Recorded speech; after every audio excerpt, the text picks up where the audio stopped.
Okay, so we're going for the introduction now. I've kind of just skimmed through it because I don't want to ruin the book for you guys. I hope you guys do buy it because this honestly is powerful stuff in this book.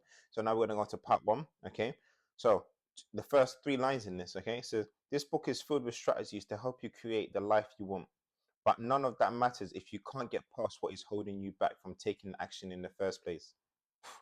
Okay, and then a couple lines down it says the answer boils down to three main reasons: fear, your story you tell yourself, and lack of clear purpose. Okay, so if we just dive into the first one quickly, so it could be fear of failing your goals and not living up to the image that you have in your head, or that of what you want to succeed. It could be the fear of critics, the people that are around you saying that you can't do it or you should just play it safe, the story that you're telling yourself, as I said before, it could just be like, oh, you may not be good enough to achieve this goal. So just stay in your lane, stay in your comfort zone, stay in your 9 to 5.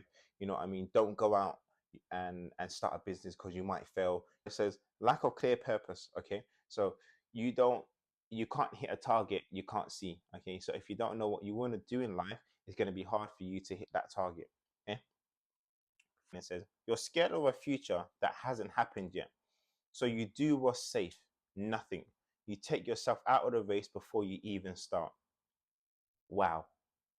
It's crazy because you actually do tell yourself stories in your head.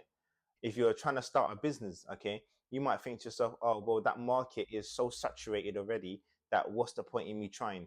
You know, I might as well just stay what I'm doing in my 9 to 5, and you just play it safe and you take yourself out of the race before you've even started because you're telling yourself this market is so saturated, I won't be able to get ahead because they're already ahead of me. Okay, nice.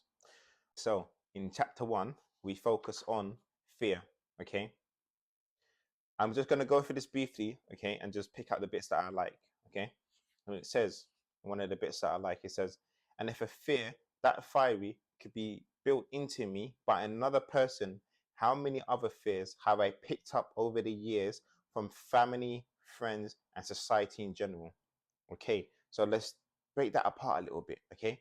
So most of the thoughts and ideas that we have currently are not our own. We've picked them up from somewhere, whether it's, as you said, family, friends, society. We're walking past someone and we heard them say something, or we've seen something on the news. So most of what we believe is not actually what we believe. It's just what other people have programmed into us. Okay.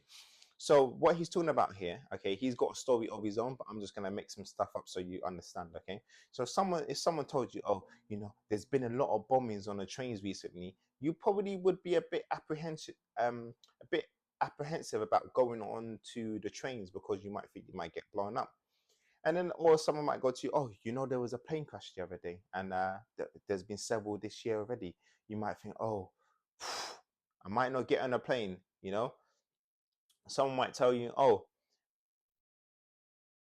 you shouldn't go out at night because it's pretty dangerous. There's been several things that's happened to people that's gone out past 3 o'clock in the morning, so it's not safe. So you might think to yourself, oh, I might not go out. So you start restructuring your day and how you plan it. Okay, wait until the sun comes up.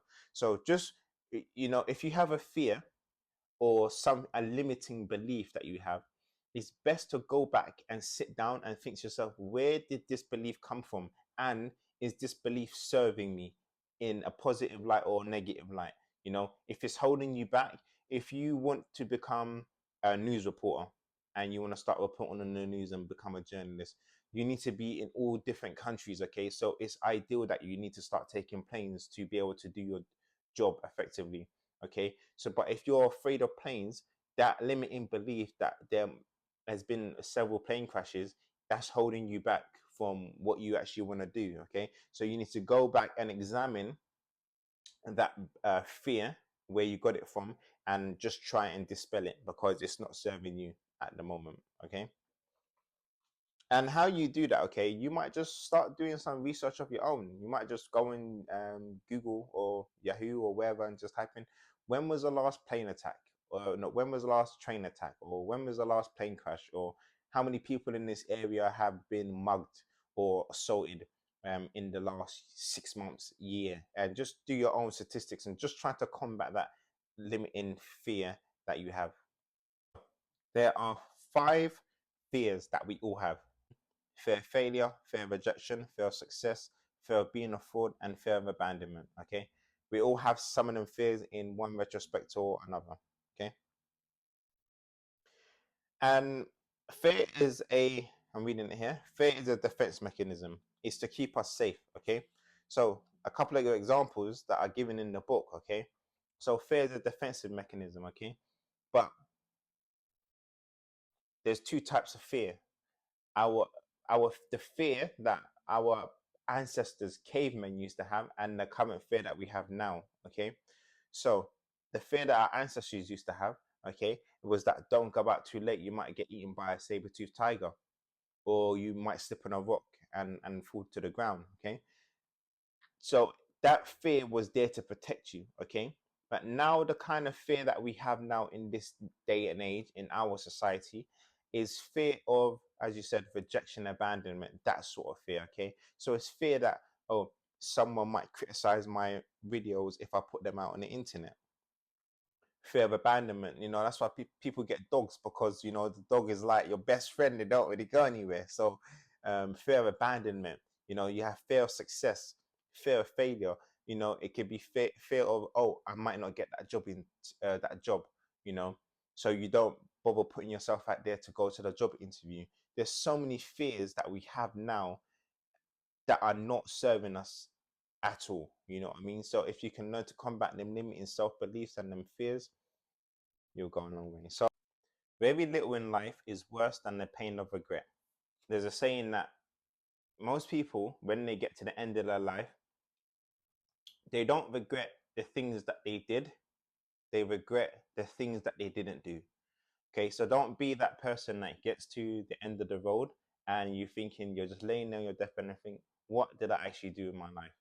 You know, don't let just at least try. Just try something, and as long as you can get to your deathbed and say, at least I tried this. At least I tried to do something. Then you can just have that little bit of satisfaction and just feel at peace with yourself a little bit more than saying that you got to the end of your life and there was so much I didn't do. I wanted to go skiing, I wanted to go surfing, I wanted to go to the moon. I'm exaggerating now, yeah, but you get the point. Okay, don't get to the end of your life and just have a bunch of regrets that you didn't do. you People don't regret what they did do, they regret what they didn't do. Okay, so just try and get out of your comfort zone a bit more.